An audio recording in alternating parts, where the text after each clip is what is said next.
What up, nerds? I'm the roleplay gamer, and I like to party. So as you may well know, for the past week or so, certainly since the release of the Guardians 2.2 update, I have been playing around exclusively with fighters in the hands of the AI crew members. I don't think I've piloted a single fighter on my own, which is fairly wild.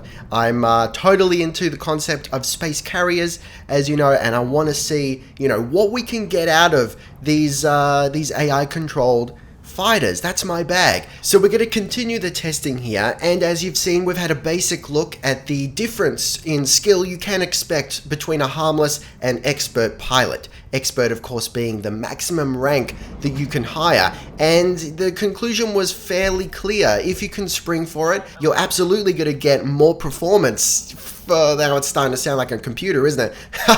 Well, in some ways it is, but you're going to get more out of the expert pilot. So if you can spring for it, absolutely go expert. So now it's time to look at the actual fighters themselves, and rather than doing a side-by-side stats-driven comparison between the Taipan, the Condor, and the Imperial Fighter, because that's been done to death, I want to look at the fighters in a practical sense, looking at specifically which one is most effective in combat in the hands of an AI pilot.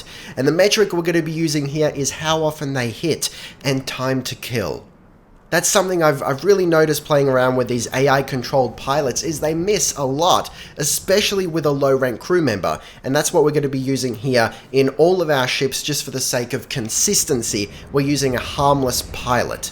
Furthermore, we're going to be testing each fighter twice, once with fixed weaponry and again with gimballed. The brave and selfless pilot who's given up his time and quite possibly his life to help us test these fighters is Cecil Harrington. Give him a round of applause, please. Today we're going to start off with the Taipan, which is the tankiest and slowest of the three fighters. We're pitting it up against its exact opposite, the Imperial Fighter, which is made of tissue paper and is literally the most nimble thing you can fly in-game. Starting off with fixed beams, and you can see my Taipan is having a dickens of a time trying to take out or even hit this expert Sidewinder. It just can't turn fast enough. At least that's my theory. I'm going to save you the trouble of sitting through this shameful display. About 3 minutes later, we do eventually take it out. It just took a little too long for my liking. Our next target was a competent dropship, and again, surprisingly, this thing was hard to hit.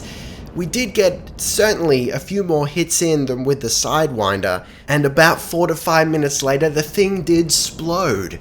It was just very odd to me to see this supposedly reasonably nimble fighter, especially compared to a dropship, just trying to dance around with this big lumbering thing that's slower than a one-legged cow. Now we're moving on to gimballed beams, and the results actually seem positive.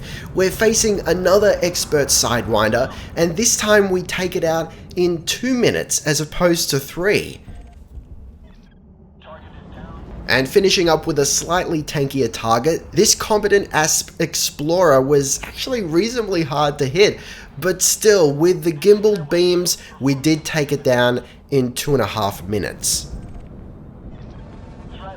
Moving on to the Imperial Fighter now, and unfortunately I did have to compromise our test conditions ever so slightly. Try as I might, I just could not find the Imperial Fighter variant with fixed beam lasers, so instead I went with a fixed pulse, which only has 1 less DPS than the fixed beams. We're talking 44 DPS as opposed to 45. And with that said, we bounced into the place to take on this competent Cobra Mark III, and interestingly enough, it only took us 30 seconds to take it out from first shot to explosion. That's 1 point in favor of the Imperial Fighter. This novice keelback was also dispatched rather swiftly at around 45 seconds. Now let me take this time to reassure you that I am not biased in favor of the Imperial Fighter. I actually really like the look of the Taipan and the Condor. I actually prefer their look to the Imperial Fighter, and I wish that they showed better results in these tests, and I'm also fully aware that these tests are not conclusive. I'm just doing my best to make some comparisons here with the limited control I have. I'm fully aware that the novice keelback is not a comparable target to a competent dropship, for example.